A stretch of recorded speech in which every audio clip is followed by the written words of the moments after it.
राम मंदिर की चंदा चोरी ने ये साबित कर दिया कि ट्रस्ट को अपने दिमाग से निकाल के बनाने वाले प्रधानमंत्री जी या जिनको वहां मंदिर में लगाया उनमें से किसी के ऊपर भगवान की कृपा नहीं थी, क्योंकि भगवान की कृपा होती तो चोरी नहीं करते, वो सत्य के रास्ते, धर्म के रास्ते, नेकी के रास्ते चलते। पर ये जो हुआ इसका मतलब साफ है कि इन लोगों के ऊपर भगवान की कृपा नहीं थी, इसीलिए ये चंदा चोरी हुई है। राजनीति में मेरा भी बहुत लंबा दौर हो गया, आप सब प्रेस मीडिया के साथी भी देखते होंगे। कभी कभी हम लोगों को, राजनेताओं को या राजनीति में काम करने वाले कार्यकर्ता या आम लोगों में से कोई आके हमारी बहुत प्रशंसा करने लगता है, आप तो वो हो, आप तो वो हो करके तब हम तुरंत समझ जाते हैं कि ये जो मैं नहीं हूं, मैं तो जानता हूं मैं कौन हूं, और मेरी इतनी प्रशंसा कर रहा है, इसका मतलब इसके अंदर कुछ चोर है और उसका फायदा लेने के लिए मुझे चढ़ा बढ़ा के कह रहा है। हम तुरंत उसको रोक देते हैं कि ओ भाई, मर्यादा में रहो, मैं एक आम इंसान हूं, जैसे आम इंसान में कमजोरी होती है हमारे में होती है, हमें तुम ये मत कहो। ये चंपत राय ने नरेंद्र मोदी जी के लिए, देखिए हम जब कभी भी मंदिर में जाते हैं हम क्या करते जाते हैं कि हम आस्था से आए हैं, हम श्रद्धा से आए हैं। मैं धन्यवाद करना चाहूंगा उस मीडिया के साथी का भी, उन्होंने माइक बूम लगा के पहले ही कहा कि क्या प्रधानमंत्री जी श्रद्धा के श्रद्धालु के तौर पे यहां आए हैं। अब देखिए वो चंपत राय उर्फ लंपट राय ने क्या कहा था, सुनिए, चलाइए। प्रधानमंत्री एक श्रद्धालु के तौर पे मौजूद। प्रधानमंत्री इस देश के भगवान विष्णु का अवतार है। रिपीट करो। प्रधानमंत्री एक श्रद्धालु के तौर पे मौजूद। प्रधानमंत्री इस देश के भगवान विष्णु का अवतार है। आपने ये देखा, अब ये उस वक्त पे सभी चैनलों ने चलाया, कुछ भक्त चैनलों ने 24 घंटे चलाया, और प्रधानमंत्री जी को मैं जानता हूं, वो अपने लिए बात कुछ भी आती है उसका पूरा संज्ञान रखते हैं। उनकी जिम्मेवारी बनती थी उसी वक्त इस लंपट राय को पहचानने की कि मैं एक आम इंसान हूं, कमजोरी से भरा हुआ हूं, और मुझे विष्णु का अवतार कह रहा है, जरूर इसके अंदर चोर है। पर ये नहीं कहा रहा, तो और उससे ऊपर प्यार आ गया। मैं एक हिंदू हूं और हिंदू के नाते मुझे बड़ा दुख है, मेरे भगवान विष्णु वो कभी ऐसे इंसान का रूप नहीं हो सकते हैं। और अगर शासक को आप भगवान कहना चाहते हो तो कुछ शासक ऐसे भी हुए जिन्होंने, रावण भी शासक था, और भी ऐसे शासक हुए जिन्होंने लूटफाट मचाई, तो क्या हर शासक को विष्णु का अवतार कह सकते हैं हम? प्रधानमंत्री जी ने उस वक्त ही इसको रोकना चाहिए था कि मैं विष्णु का अवतार नहीं, आम इंसान हूं, और लंपट राय उर्फ चंपत राय, तुम ये जो कह रहे हो उसे मैं सहमत नहीं हूं। कहते हैं कि प्रूफ दीजिए। 27 अप्रैल 2026 से लेके 5 जून 2026 40 दिन का सीसीटीवी फुटेज मिला है, 40 दिन का। और इस 40 दिन के सीसीटीवी फुटेज में 70 टाइम्स चोरी करते हुए पकड़े गए हैं लोग। जूते में पैसे भर के, कपड़ों में बांध के, जेब में डालते। ये सीसीटीवी फुटेज है, सिर्फ 40 दिन के फुटेज में 70 टाइम्स चोरी होती हुई दिखती है। इससे पहले ऑडिट हुआ 2023 से 2025 तक का। ऑडिट रिपोर्ट में लिखा है कि सारी कमजोरियां हैं, चोरी हो रही है, सीसीटीवी फुटेज का कवरेज वहां नहीं है जहां होना चाहिए। क्या यह ट्रस्ट की जिम्मेवारी नहीं थी कि उस ऑडिट रिपोर्ट को ठीक से जांच करें? आप देखिएगा, मैं मोदी जी को जानता हूं, शायद वो कभी कभी नाम से उसके गुण को भी परख लेते हैं। आप गूगल पे या एआई में देखिए, चंपट का मतलब क्या होता है। चंपट का मतलब होता है टू रन अवे, भाग जाओ, वेनिश और डिसअपियर, अदृश्य हो जाओ। शायद इसी नाम को देख के खुद ने पसंद किया, इस चंपट नाम को देखते हुए, कि ये वहां से चंदा गायब कर देगा और हमें फायदा हो जाएगा। वेनिश, डिसअपियर, ये मीनिंग होता है उसका, चंपट का। अब देखिए, कोई भी एक शुरुआत होती है एक चिंगारी से, अगर आप उसको उसी वक्त बुझा दो, बड़ी आग नहीं लगती है। पता चला 2.93 करोड़ की जमीन थी, मंदिर के लिए ट्रस्ट को लेनी थी। 2.93 करोड़ की जमीन कितने में ली? 24 से शुरू हुआ 18 करोड़। 2.93 करोड़ की जमीन, अगर उसी वक्त पूरे ट्रस्ट को बर्खास्त करते, ये चंपट राय को निकाल देते, तो आज ये नौबत नहीं आती। ये हिंदू धर्म में, मैं भी एक हिंदू हूं, हिंदू धर्म में या सनातन में कहते हैं कि शंकराचार्य जी महाराज, वो हमारे आखिरी, उनका आदेश वो आखिरी रहता है। शंकराचार्य जी महाराज ने कहा कि अभी मुहूर्त ठीक नहीं है, पर चुनाव आ रहा था, इनको मुहूर्त से क्या लेना देना था? ना इनको भाजपा को, ना हिंदू से लेना देना है, ना राम से लेना देना है, ना शंकराचार्य जी से लेना देना है। शंकराचार्य जी ने मना किया कि जिस वक्त तुम ये कर रहे हो वो मुहूर्त ठीक नहीं है, मत करिए इसको। इन्होंने क्या किया? बात ठुकरा दी और उस वक्त मंदिर का फंक्शन किया कि जब उनको चुनाव में फायदा होना था। माने भगवान का, मैं रोज मेरे भगवान को प्रार्थना करता हूं, भगवान श्री राम को याद करता हूं, मैं मेरी कुल देवी मां की पूजा करता हूं, मेरे इष्ट देव की आराधना करता हूं, पर मेरे भगवान को मैं राजनीति में वोट बटोरने के लिए या नोट बटोरने के लिए मैं मेरे देवी देवता या भगवान का उपयोग नहीं करता हूं। ये भाजपा वाले और खासकर आज के दौर में जो बैठे हैं, वो सिर्फ और सिर्फ भगवान के नाम पे अपनी रोटी सेकते हैं।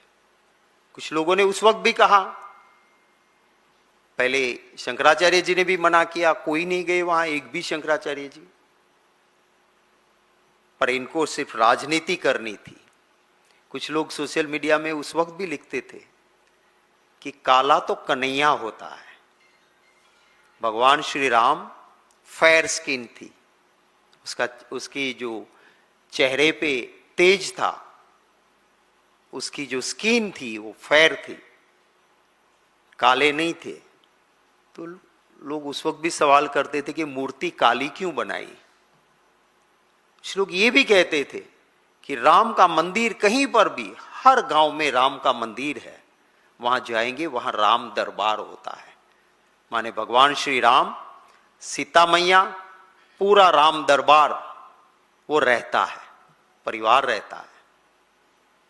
शायद मोदी जी ने छोड़ा तो इसके मतलब ये तो नहीं कि वहां मंदिर में आप राम दरबार नहीं रखो। सीता मैया का आप हर मंदिर में जाओगे, राम जी के साथ सीता मैया आपको मिलेगी मिलेगी मिलेगी। ये पहली जगह बनी जहां सीता मैया का स्थान नहीं है। मैं आपको ये भी, शायद आप में से बहुत लोगों ने इसको देखा भी होगा, जो एसआईटी ने एफआईआर दर्ज की है, अगर ट्रस्ट के पास जब आप किसी को काम सौंपते हो, आप उसका आधार कार्ड लोगे, आप उसकी डिटेल लोगे, आप उसका इतिहास लोगे। यहां पे एक्यूज्ड का नाम लिखा है, बाप का नाम पता नहीं, एड्रेस अननोन। इसका मतलब यह हुआ कि ट्रस्ट के पास या तो पूरी डिटेल रखी नहीं या ट्रस्ट ने एसआईटी को दी नहीं। बाप का नाम पता नहीं, एड्रेस पता नहीं, ऐसी कंप्लेन क्यों हो सकती है जब आप ट्रस्ट में किसी को नौकरी पे रखते हो।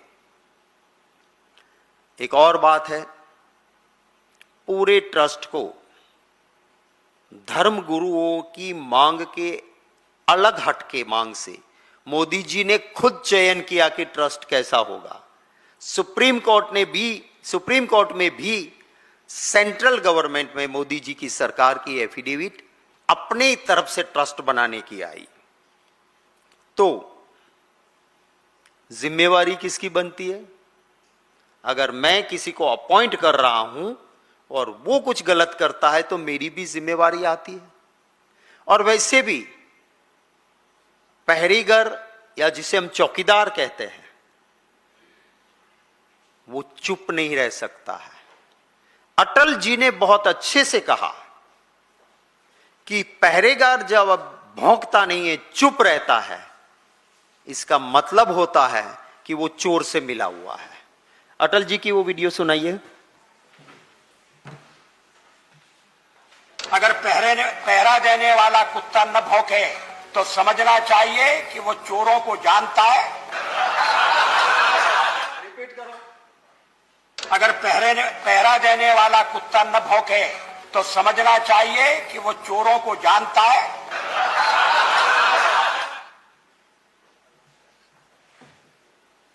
देखो, मैं किसी को कुत्ता नहीं कह रहा हूं, और पहरेदार जिसकी चौकीदारी की जिम्मेवारी है, अटल जी कहते हैं कि वो अगर भौंकता नहीं है तो समझ लो कि वो चोरों को पहचानता है, उसे मिली भगत है।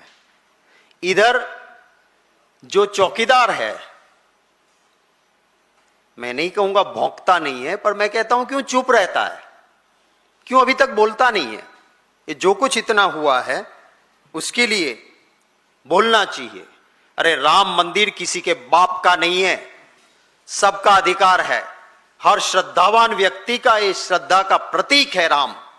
और उस भगवान श्री राम के मंदिर से चंदा चोरी करने के बाद ये कहते हैं अभी भी पुलिस भी मिली हुई है। अब कहते हैं कि चंपट राय ने चाबी ड्राइवर को देके रखी थी। अरे क्या एक चाबी कोई ड्राइवर को देके रखता है? और अगर वो रखा है, दिया है चाबी, तो उसको जेल में तुरंत डालना चाहिए। ये तुम्हारी जिम्मेवारी थी। प्रधानमंत्री ने तुमको चयन किया इतने करोड़ों में से कि आओ चंपट, तुम जनरल सेक्रेटरी, तुम महासचिव बनो इस ट्रस्ट के, और तुम चाबी ड्राइवर को देते हो। तो इसके लिए इसकी जिम्मेवारी बनती है। इस मंदिर में, इस मंदिर के लिए, भगवान श्री राम के लिए इस देश के करोड़ों करोड़ों लोगों ने, अरे गरीब आदमी, मैंने खुद देखा है जब रामशिला का पूजन हो रहा था, कोई मजदूरी करता है, एक दिन शायद वो भूखा भी रहा, पर उसने उस चंदा भी दिया और ईंट का पूजन करके दिया। वो भगवान श्री राम की श्रद्धा को लेके दिया। और ये जब देके वहां लगाया पैसा, वो मंदिर किसी के बाप का नहीं हो सकता है, ये हम सभी हिंदुओं का है, सभी देशवासियों की आस्था का केंद्र है। और वहां की चोरी वो कभी कतई माफ नहीं हो सकती है। उस वक्त पे भी निर्मोही अखाड़ा ने कहा था कि देश के लोगों से इतना सारा चंदा आया है, वो भाजपा की विचारधारा वाले लोगों ने करोड़ों रुपए इसमें से हत्या लिए हैं। क्यों? आजकल तो टेक्नोलॉजी है भाई, आपने अकाउंट रखा होगा, रख दिए नेट पे कि देश के कितने लोगों ने कितना रुपया उस वक्त दिया था। मेरे गांव का एक गरीब भी किसी को पूछ के नेट पे देखेगा कि मैंने जब मंदिर बनता था 5 रुपया दिया था, चलो मेरा पेज पे नाम तो है। क्यों नहीं रख रहे हो? क्योंकि आपको ये पैसे हत्याने थे, खाने थे। एफआईआर आप एक गौर कीजिएगा, एसआईटी के रिपोर्ट में ये चीज है, जांच में ये चीज है। एफआईआर हो गई, पब्लिक डोमेन में नहीं आया था, पर एफआईआर हो रही है। ट्रस्ट के लोगों को पता चल गया, अंदर के लोगों को पता चल गया कि अब तो पुलिस कंप्लेन हो रही है। जिस दिन ये बात वहां अंदर पता चली, उससे पहले के दिनों में रोज के 16 से 18 लाख रुपए की इनकम होती थी राम मंदिर में, चंदा की 16 से 18 लाख, जब तक एफआईआर का तय नहीं हुआ था। जिस दिन तय हुआ कि एफआईआर होनी है, उसके तुरंत वालों दिनों में 24 से 26 लाख रुपया आए। क्योंकि एफआईआर हो रही है, अब चोरी नहीं करेंगे, चोरी बंद हो गई। 15 से 16 लाख हर दिन आते थे, वो सीधे बढ़ के 24 से 26 लाख हो गए। इट मीन्स रोज के 10 लाख रुपये आते थे चोरी के। 26 लाख आए, दिखाए 14 लाख, 16 लाख आए, दिखाए उन्होंने 22-24 लाख। तो 10 लाख रुपए की रोज चोरी, एवरी डे 10 लाख की चोरी। और ये एसआईटी की जांच में सामने आया है, ये कोई मेरा आरोप नहीं है, एसआईटी के रिपोर्ट में। हां, उसके बाद देशवासियों को पता चला कि जब तक ये ट्रस्ट बैठा है, मैं भगवान राम के नाम पे कुछ दूंगा तो ये चोर खा जाएंगे। तो अभी तो यात्री भी कम हुए, दान भी कम हुआ। पर वो दिन का जो रिपोर्ट है एसआईटी के पास, ये सच्चाई है, उसको देखना होगा। इस मंदिर के पुराने महंत थे महंत लालदास जी। महंत लालदास जी मंदिर के महंत थे, मेन पुजारी थे इस मंदिर के। इनका उस वक्त पे जब भाजपा रथ यात्रा निकाल रही थी, तब महंत जी ने कहा कि इसको धर्म स्थान रहने दो, इसे राजनीति का अखाड़ा मत बनाओ। उस महंत लालदास जी को वहां से निकाल दिया गया। और आपको पता होना चाहिए कि बाद में इस महंत लालदास जी का मर्डर हो गया। जैसे गुजरात में हरेन पंड्या को पहले विधायक के पद से हटाया, फिर उसकी हत्या हो गई, उसी तरह महंत लालदास जी को मेन पुजारी से हटाया गया और बाद में उसकी हत्या हो गई। तो ये धर्म के आड़ में एक बहुत बड़ा क्रिमिनल माइंड जो चल रहा है। तो इसमें हमारी कांग्रेस पार्टी की ओर से हम मांग करते हैं, हमारी पहली मांग है कि तुरंत, क्योंकि मैं क्रिमिनल ज्यूरिस्पोंडेंस, गुनाह के न्याय शास्त्र का विद्यार्थी रहा हूं, और ऐसे किस्सों में, ऐसी घटनाओं में क्रिमिनल ज्यूरिस्पोंडेंस कहता है पहला कदम क्या होना चाहिए कि जहां जांच करनी है, उस जिस के कंट्रोल में है उसको हटा देना चाहिए, तभी सही जांच हो सकती है। सो फर्स्ट स्टेप, सही जांच के लिए पूरे ट्रस्ट को बर्खास्त करो, ये हमारी पहली मांग है। हमारी दूसरी मांग है कि ट्रस्ट बर्खास्त होगा, उसके बाद क्या? तो सभी शंकराचार्य जी महाराज, सुप्रीम कोर्ट के रिटायर्ड जज, निर्मोही अखाड़ा के रिप्रेजेंटेटिव और शंकराचार्य जी सब मिलके तय करें, ऐसे साधु संतों में से कुछ लोगों को मिला के एक ट्रस्ट बने, जो ट्रस्ट इस मंदिर का निगहबानी करे, ताकि इसमें कोई चंपट ना रहे, कोई लंपट ना रहे, और सही मामले में सही श्रद्धा का केंद्र बने। चंपट राय की तुरंत अरेस्ट होनी चाहिए, अभी भी वो बाहर घूम रहा है। और अगर वो कह रहा है कि चाबी ड्राइवर के पास रहती थी, तब तो और सबूत की जरूरत ही नहीं है। जो काम तुम्हें देखना था वो चाबी अगर आप तुम्हारे ड्राइवर को देते हो, तब तो तुम सीधा ही हो गया कि तुम अंदर। तो इसकी तुरंत अरेस्ट होनी चाहिए। सुप्रीम कोर्ट की सीधी निगहबानी में इसकी सीबीआई या सुप्रीम कोर्ट के द्वारा गठित एसआईटी के जरिए under the supervision of the supreme court इसकी जांच होनी चाहिए। मोदी जी, एक और मांग है कि मोदी जी देश की जनता की माफी मांगे कि उनकी गलती थी कि साधु संतों की बजाय चंपट राय को और मेरे चहीते लोगों को ट्रस्ट में लगाया, वो मेरी गलती थी। और आखिरी मांग है कि मोदी जी देश की जनता को बताएं कि उन्हें विष्णु भगवान का अवतार चंपट राय ने कह के हिंदू समाज की भावना का अपमान किया है, और इसके लिए मैं माफी मांगता हूं। आम इंसानों की तरह कमजोरियों के साथ जीने वाला मैं एक इंसान हूं और भगवान विष्णु का अवतार नहीं हूं। मुझे ये कहा गया और आज तक मैं चुप रहा, इसके लिए भी देश की जनता की माफी मांगता हूं। ये हमारी मांगे हैं।